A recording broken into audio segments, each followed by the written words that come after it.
जी हाँ, नमस्कार दोस्तों। मैं आप लोग को बताने जा रहा हूँ ट्रेंडिंग स्टार खेसारी लाल यादव भैया ने अपने बड़े भाई हृदय यादव के बेटी के शादी में लाखों रुपया किए खर्च।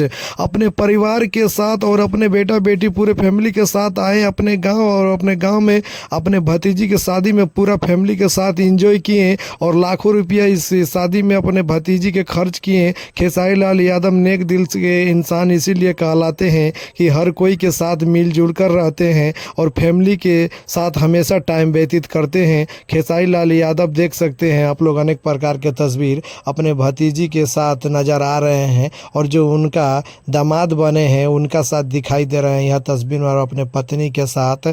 खेसारी लाल यादव अपने गांव से बहुत जुड़े रहते हैं और ये नहीं कि खेसारी लाल यादव मुंबई चला गए हैं तो अपने गाँव को भूल गए हैं। गाँव को याद करते रहते हैं हमेशा। जब गाँव आते हैं तो एक बार ज़रूर अपने घर जाते हैं और अपने पूरा समाज के लिए जो कुछ करना होता है वो करते हैं। खेसारी लाल यादव अपने परिवार के साथ हमेशा टाइम व्यतीत करते हैं। खेसारी लाल यादव अपने भतीजी के शादी में पूरा एंजॉय किए, पूरा फैमिली के साथ मिलजुल कर रहने का प्रयास किए और शादी में पूरा नाइट एकदम एंजॉय किए। धन्यवाद।